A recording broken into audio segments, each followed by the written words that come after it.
Would you eat oyster mushrooms that are fruiting on plywood? This is Rachel Goklosky, Cooking with Mrs. G. The other day, I received a call from a homeowner who believed he had oyster mushrooms coming out of a stack of plywood in his yard.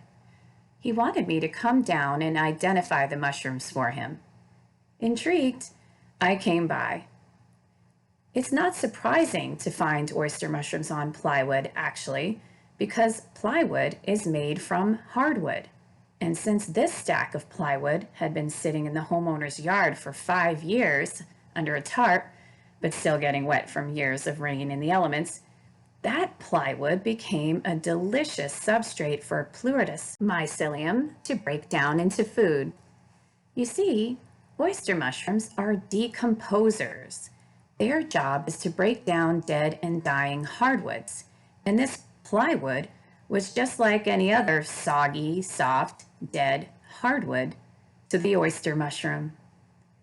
The first thing to do was to positively identify the mushrooms for the homeowner.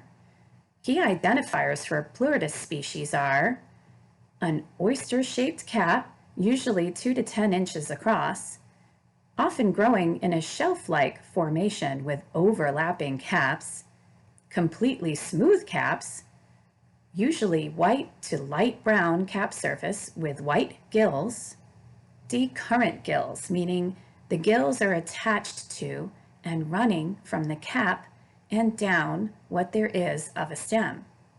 A stem may or may not be present and will be off-center on the cap. The spore print is white to pinkish.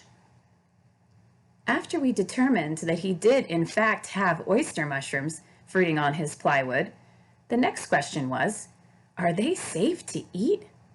Most plywood is glued together with urea formaldehyde glue.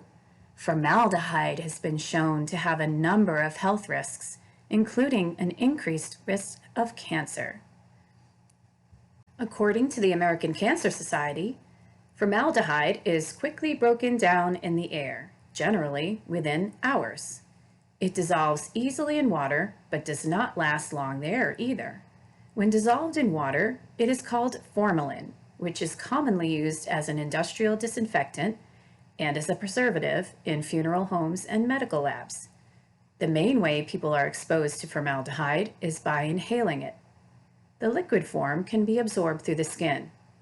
People can also be exposed to small amounts by eating foods or drinking liquids containing formaldehyde. Formaldehyde is normally made in the body.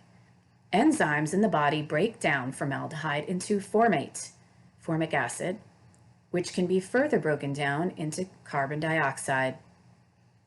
So, do you think the formaldehyde in the plywood is gone? Do you think there may be formalin in the plywood? What sort of chemicals, if any, do you think could be in the oyster mushrooms?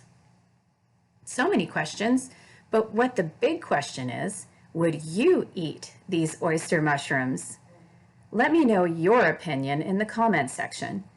And as always, like, comment, share, and subscribe for more foraging and mushrooming videos from Cooking with Mrs. G. Happy foraging!